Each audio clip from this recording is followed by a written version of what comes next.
One of my favorite things about college football is seeing a random team that is usually ass put together a season that shocks everyone. So today for this video, I decided to take a look at a couple historically bad football programs and highlight some of their magical Cinderella-like seasons. So like, sub, do all that please. These videos take a while to bake. And be sure to comment some teams you think I could have included in this video. Anyway, let's hop right in. Alright, so when I say this team we're about to talk about has been historically terrible, I mean it, as in this program's 117-year history of fielding a football team, they have only finished with 10 or more wins twice. I don't think I have to explain how bad of a stat that is. Anyway, the team I'm referring to is the Wake Forest Demon Deacons, and we are going to be more specifically taking a look at their most successful season in recent history, their 2021 campaign. So let's start this video how we always do, with the coach and some of the key players. Leading the team in his 8th year at this point was probably the best coach in program history, and also as a side note, he still is the coach of Wake Forest as we speak, Dave Clawson.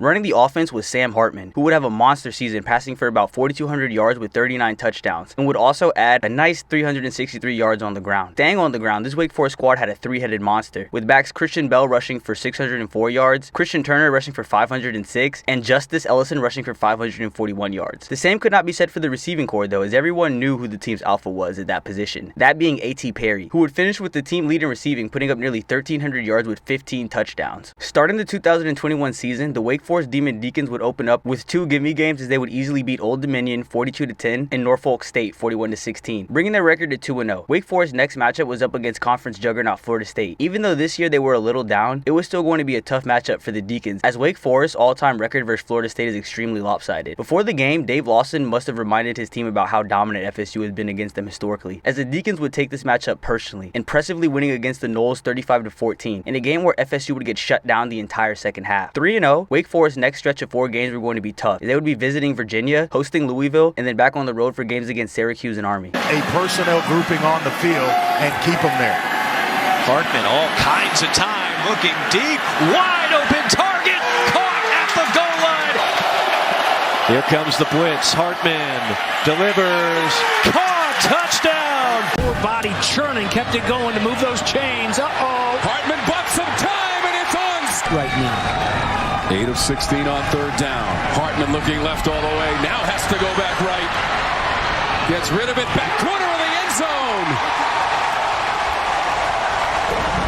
A.T. Perry for the score. Murphy the hold. Skiba. Sam Hartman. They do. And he gets the... And Syracuse looking to strike back. Tucker makes a man miss, and the Orange into tie. Rader drops it off to Tucker. He's got good grass in front of him. Shot Tucker, touchdown. Pressure coming. Hartman to the end zone. And it is caught for the touchdown. And Wake Forest walks it off. Top of the screen. They come with 4. Carter around the edge. Hartman lofts it down the field again. It's Roberson. Another home run ball goes for... Yeah, well, they moved Talley, and now he's going in motion. They are going to throw it. It's Ballard, and it's intercepted. Trey Red picks it off on the trick play, and he's racing down the sideline. Won't be caught. Wake Forest would go 4-0 during that little stretch, with wins against Virginia 37-17, Louisville 37-34, a win in an overtime thriller versus Syracuse 40-37, and finally a win versus Army where Wake Forest would hang 70 points on them. The Deacons were currently 7-0, and after a quick win versus Duke, they would be sitting at 8-0 and ranked all the way at the 9th spot in the latest AP polls, their highest ranking ever in program history. Riding an 8-game winning streak, Wake Forest's next matchup was against in-state rival North Carolina and future NFL quarterback Sam Howell. This game was a real slugfest, which would take over 100 total points to decide the winner.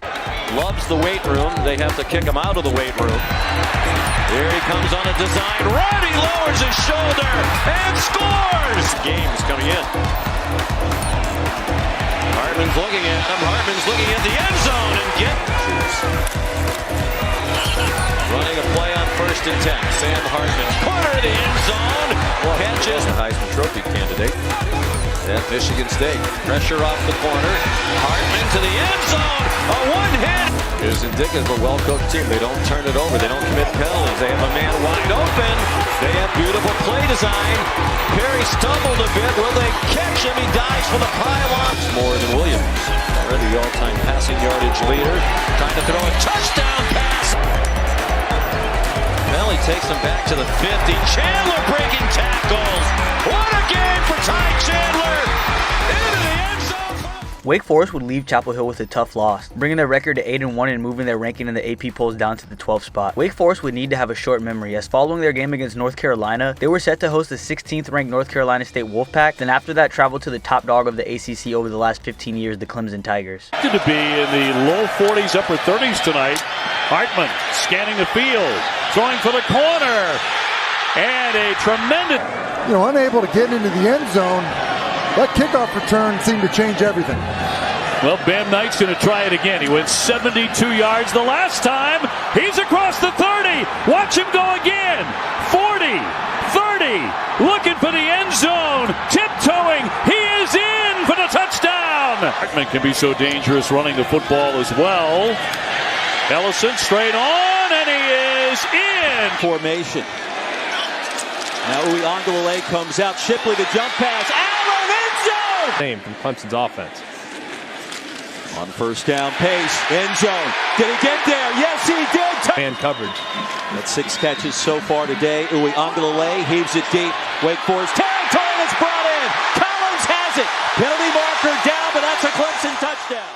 The Demon Deacons would split the conference games, winning against North Carolina State 45-42 and losing to Clemson 48-27, in a game that honestly was never really close, as since the ball was kicked off, Clemson would hold the lead and not give it up once. Following the tough loss at Death Valley, Wake Forest would bounce back and effortlessly win against Boston College 41-10, putting Wake Forest's record to 10-2 and bringing their ranking in the AP poll to the 16th spot in the country. The season wasn't over yet for Wake Forest, as they would be rewarded for all their hard work throughout the year with an extra conference game, more specifically the ACC championship game against 15th ranked Pitt and Baby Mitts himself, Kenny Pickett. Wake Forest has only won the conference twice in their 117-year history of playing football, and not knowing how long it would be before Wake Forest would be back in this position, the 2021 squad needed to seize the moment. That was Mark Whipple on the sidelines, the offensive coordinator for the Panthers. Pickett, a very good runner. Don't sleep on those legs. Oh, he faked the slide. Sauce time. Pickett, did that work? Warren in motion. Little bootleg action. Hartman, touchdown! Downhill runs. Hartman up top. Stress and anxiety. He has learned a lot of lessons, and he has flipped a lot of the stigmas. Picks off here, Q. Coming back the other way, A.J. Woods got a convoy on the interception. Still on its feet. Cuts back one more time. Picks up a block. Stopped at the... T. Perry and Roberson to make plays down the field. Got to win those one-on-ones. That's what he said. And another pick by Hartman. He's going to crib it. Sadly, Wake Forest would fall to Pittsburgh 45-21. But let's not end this section of this video off with bad news. Wake Forest would obviously make a bowl game and play, oh my god, y'all are going to kill me again in the comments if I do not pronounce this college right, Rutgers in the Taxslayer Gator Bowl and would destroy them 38-10, bringing their final record for the year to 11-3, which is their second best season in Wake Forest's long 117-year history of playing football. So pretty good if you ask me. Alright, so I know why y'all clicked the video, and no offense to my Wake Forest fans, but I know most people here watching didn't come here for that. To be honest, that Wake Forest entry was kind of like pre-gaming before heading out to the function, club, party, game, whatever you want to call it. Anyway, that Wake Forest entry was cool, we're a little buzzed now, but now it's time to get lit and head over to Lubbock, Texas to take a look at the 2008 Texas Tech Red Raiders. Now, I have to say this before we get into the meat and potatoes of this video. I will admit, while Texas Tech isn't a big dog, they're not necessarily a garbage football program historically either, as they would have a nice little stretch of winning 8 games in a season for 8 straight years, starting in 2002 and ending in 2010. But besides that, this program has been pretty mid, only having one 10-win season since 1977, that being the 2008 season, the one we'll be looking at for this video. So let's dive right in. The man roaming the sidelines for this 2008 Texas Tech squad was head coach Mike Leach. Rest in peace, in his 9th year as the team's head coach. And I'm not super familiar with all the lore of Texas Tech from the early years, but in my opinion, Mike Leach might be the best Texas Tech head coach of all time. Let me know down below in the comments if you're a Texas Tech fan and disagree. Running Coach Leach's air raid offense to perfection was quarterback Graham Harrell, who would put up probably one of the craziest stat lines I've ever seen while making these type of videos. 5,111 yards through the air with 45 touchdowns. And I don't care what year it is, those numbers are ludicrous, especially being done back in 2008. And even though they ran the air raid offense, they had 2 backs put up over 700 yards, them being Shannon Woods with 716 rushing yards with nearly 400 receiving, and also Baron Batch with 758 yards on the ground with 440 plus receiving yards. But the man on this team had to be the 2-time Biletnikoff Award winner Michael Crabtree, who would put up nearly 1,200 yards with 19 touchdowns. So, starting the 2008 season, ranked 12th in the country, the Red Raiders pretty much had 4 gimme games as they opened up the season, by easily winning against Eastern Washington 49-24, Nevada 35-19, SMU 43-7, and UMass 56-14. 4-0 ranked 7th in the country, their highest ranking in the poll since 1977 by the way, and no spoilers, but they may break that record later in the video. Maybe. The Texas Tech Red Raiders were entering their first real tough stretch of the season, as their next 4 matchups were all against conference foes such as Kansas State, Nebraska, Texas A&M, and the 23rd ranked Kansas Jayhawks. Starter, so didn't play long enough to get onto that list.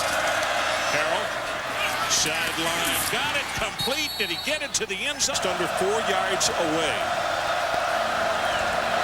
Looking, lobs it out, got a man wide open, that's Hale. It was already coming out of the hands, but he made sure it was spiking out of the ground. The blitz is coming. They pick it up and look out. Crabtree with blocking up the middle. He should be able to take it in. It is a touchdown for Texas Tech. And a quarterback keeper. Harrell, is he in? Yes! Touchdown Texas Tech. 45. Plenty of time for Gans.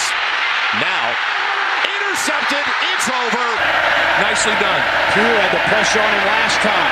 3rd down here. Touchdown. Touchdown. Into the end zone goes Crabtree. Going to do it out of the shotgun. There's Harrell. Keeps the football himself and scampers in for If it was 4th down, you'd think Leach would go for it. Running play to Woods. He gets hammered at the 1, but he gets in. Here's Woods, and he'll walk in another Texas for Texas Tech. Here's Potts to the end zone, another touchdown. Texas Tech would go 4-0 over that little 4-game stretch, winning against Kansas State 58-28, Nebraska 37-31, Texas A&M 43-25, and finally 23rd ranked Kansas 63-21. Texas Tech's record would improve to 8-0 and their ranking in the AP poll wouldn't change much at all, as they were still ranked 7th in the country. If the Red Raiders wanted to make a bigger jump in the polls, they would have the perfect opportunity to do so the following week, as they would host the #1 team in the entire country, conference rival the Texas Longhorns, and probably one of the biggest games in Texas Tech history. This was going to be a real David versus Goliath type matchup, as the history of this matchup is entirely one-sided, as Texas leads the all-time series by like 35+ wins, which is crazy, but the Red Raiders could change it all with just 1 win. If my little rant doesn't show you the weight of this game, then maybe the fact that this game is, to my knowledge, the only time college game that has came to Lubbock, Texas will. Regardless, this game just had that feeling before kickoff that something magical was going to happen. Almost the best picker. Give me that hit here. Right here. Let me see what's going on. What do I got here? Oh my God. This'll do it. Don't take a side. A power I formation. Conservative in the end zone, safety. A safety on the first handoff of the game. Seconds ticking away, and it'll be Batch touchdown. Low snap, picks it up, got a man wide open, touchdown. And with Cosby injured, Shipley fields it at the 45. This is going to be great field position for the Horns. He's got an alley. There is a penalty flag down. As he goes into the end zone, there is a flag at the 30-yard line. It was close. There is no foul for illegal block in the back. Touchdown.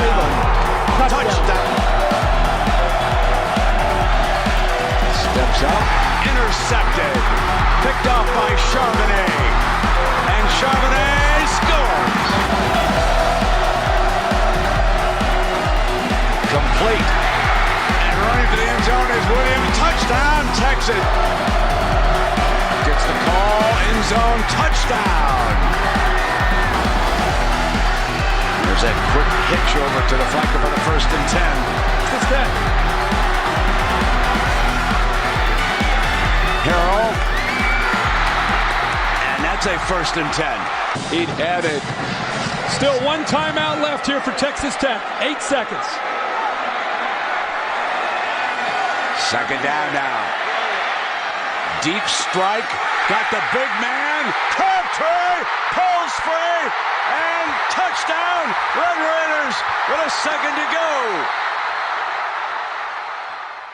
This game was just one of those games I will never forget. Even though I was very young at the time, I remember watching the game from the skating rink because I went to one of those schools that did weekend field trips, and my mom wanted to go out, so she sent me and my sis with the school for the night. And while everyone was skating, I was sitting on a dusty bench with some random dad who was a parent of one of the school's students, and he was a Texas fan, had a jersey on and all. Long story short, the whole night we were locked in watching the game on some little skating rink TV by the snack bar, and I'll never forget his reaction to the Crabtree touchdown on the last play of the game. I'm sorry for boring out with one of my core childhood memories. Anyway, after the Red Raiders' biggest win in program history, they would be 9-0 and move up all the way in the polls to the number 2 spot, their highest ranking in program history. Texas Tech would have no time to enjoy the fruits of their labors though, as Texas was just the first top 9 team in the Texas Tech Red Raiders 3-game stretch versus teams ranked 9th or better. Next up was 9th ranked Oklahoma State and 5th ranked Oklahoma.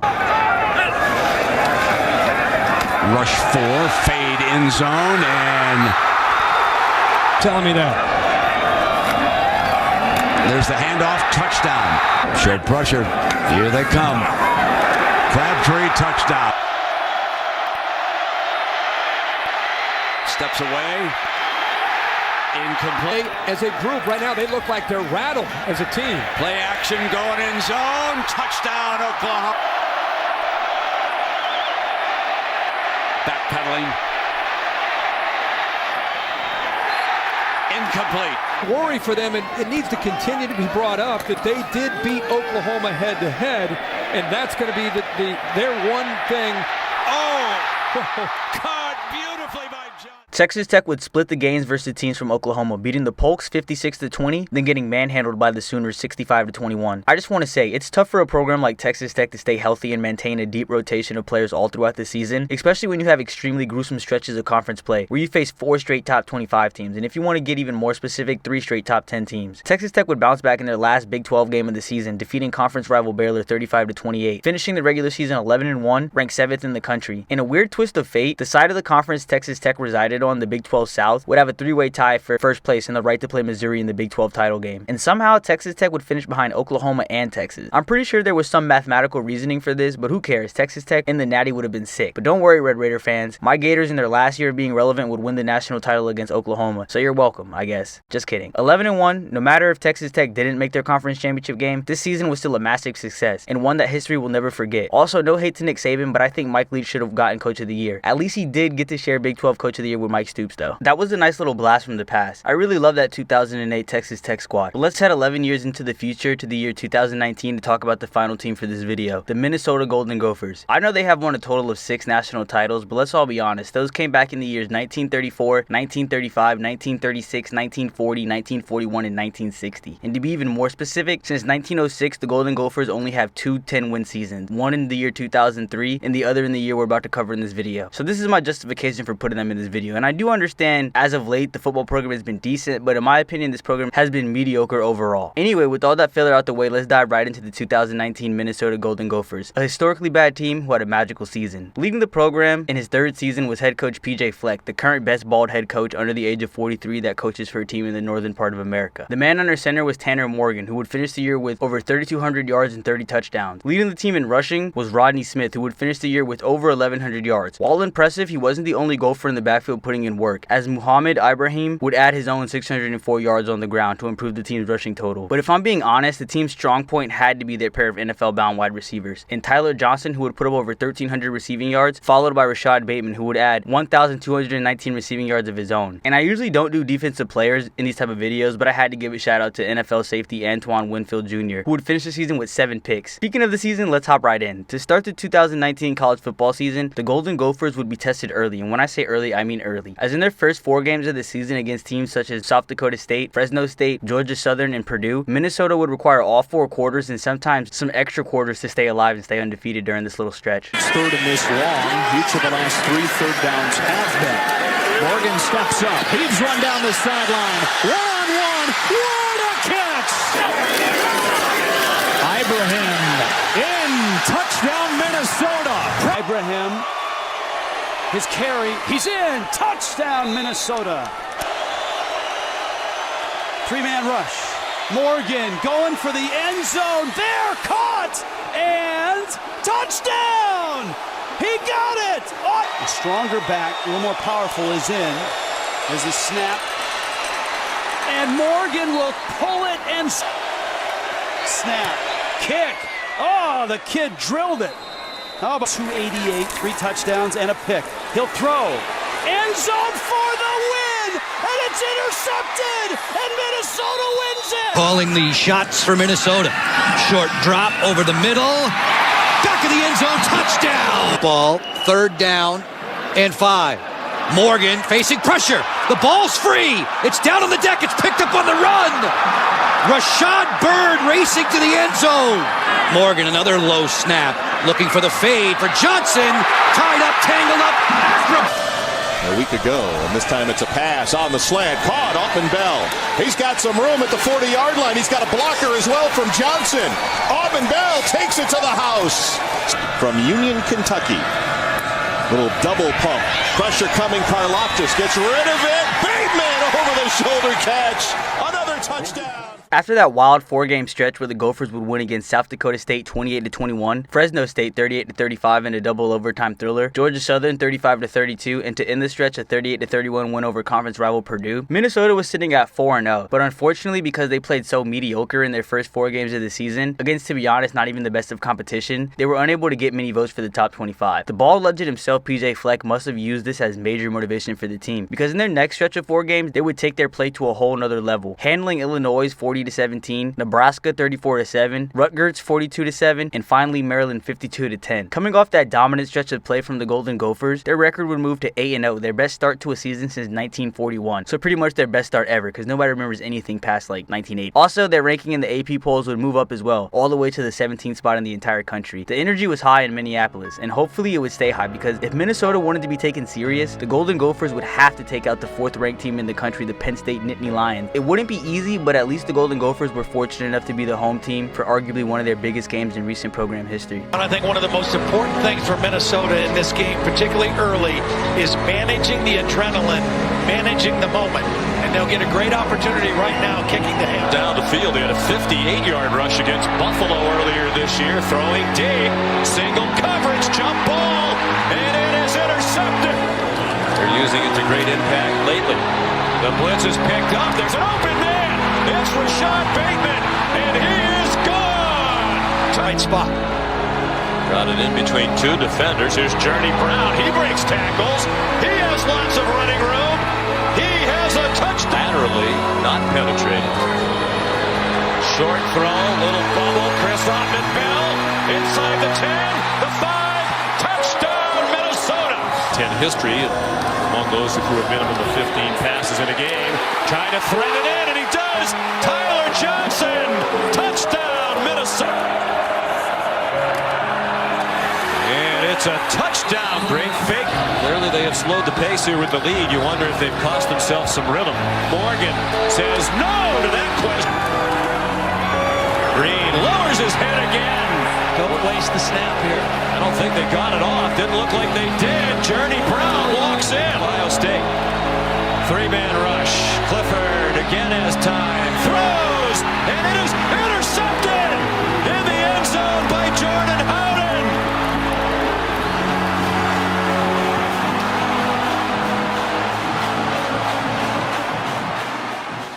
Minnesota would hold off 4th-ranked Penn State 31-26, and arguably one of the biggest wins in program history. Minnesota was now 9-0 and would make a massive jump in the AP polls, moving from the 18th spot to the 8th. Minnesota's highest ranking since 1962, which is pretty much the same as me saying Minnesota's highest ranking ever, let's be honest. But we all know what comes with being ranked in the top 10, that being expectation. Something I don't think this program has had, at least to this level. Every team they were facing from now on would be giving them their absolute best. Minnesota had a target on their back, and Iowa was the metaphorical arrow, as the Gophers' next test would be on the road against the 20th ranked Hawkeyes. Would they be able to survive a Saturday afternoon in Kinnick?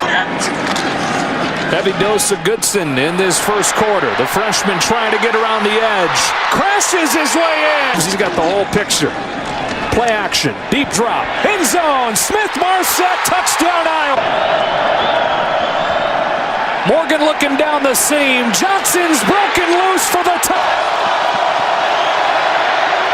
Kramer lofting down the field. Jump ball!